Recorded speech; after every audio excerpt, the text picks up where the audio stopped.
In this last couple of years, South Africa's image has suffered a lot from xenophobia, for example. African member states of the African Union are shocked at how other Africans are actually being treated here in South Africa.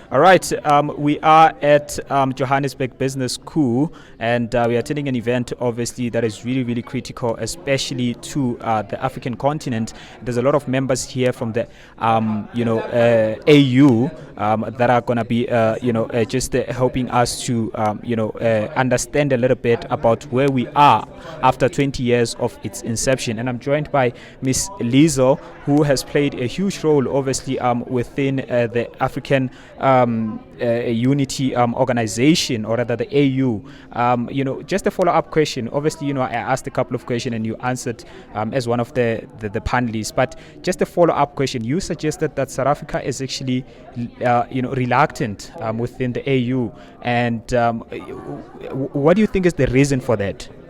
Well, South Africa, has played a big role in the African Union since 2002, and we must say it still does. But it is reluctant to be seen to be like a big brother that dictates to other countries. Why? Because I think South Africa is conscious of the fact it came late. It was the last one almost to join in 1994, the African Union, when many of the structures were already set up. I mean, the OAU was created in 1963. Yeah. So there's that. There's also the fact that in this last couple of years, South Africa's image has suffered a lot from xenophobia, for example. African member states of the African Union are shocked at how other Africans are actually being treated here in South Africa. So on different levels, South Africa doesn't have the kind of political capital, to push through things often at the African Union. So it sometimes hesitates, sometimes.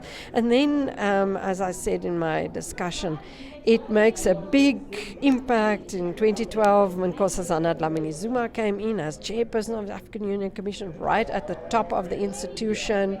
So, there's a kind of a sense that it's almost sort of ad hoc, and it's reluctant and then comes back, but there's not a clear strategy, really. Yeah. And then let's get to another question that just a follow up on the question that I asked about, inter-travel within, the African continent. A lot of Africans don't travel within the continent. We have less people who are actually traveling from one country to another within the continent, and I think that's one of the disadvantages of the whole continent and people understanding the entire continent and its power and its role in the global stage. What do you think is holding back the continental or African continental African passport that can allow at least people to actually move freely within these countries? What do you think is a delay around that? Yes, the delay is that some countries have laws that, impose strict visas to others. Southern Africans, the SADC member states, are privileged to be able to travel, for tourism without applying for a visa. It's only if you want to work, let's say, in another country. Yeah. But there are countries where, for example, Ethiopia, that's the headquarters of the African Union, where as South Africans we need a visa. Many other countries impose strict visas. So why?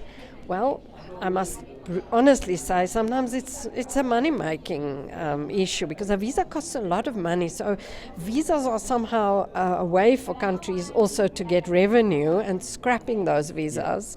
Yeah. But it's also sometimes about not wanting economic migrants coming into the country, from other parts of the continent. But it's something that really, that is something the African Union can do and must do and has to work harder on to convince member states to sign up to ratify the protocol on the free movement of people, so that we can have an African passport where we as citizens can explore and get to know other countries. We do have, like in West Africa also, ECOWAS, they have a passport actually, they can travel, the 15 member states of West Africa, but we don't have it for the whole continent. And do you think maybe members of SADC can also, learn a few tips from the West Africa and also just to try and implement that? Yes, exactly. SADC has 16 member states, right? Most of them, we do have free movement, as I said, to be able to travel, but not to be able to work, But there are many member states. The DRC, for example, I was there last year, big issues to have a visa, very expensive also. Madagascar, there are countries that are members of SADC but that don't, benefit from free movement. So SADC can definitely learn a lot from other regions. All right, Ms. Liesl, you played a huge role, obviously, as a senior advisor in the AU, and thank you so much for this event. We are at Johannesburg Business School right here, attending an event that is really critical to the entire African continent and, South Africa in particular. Thank you so much.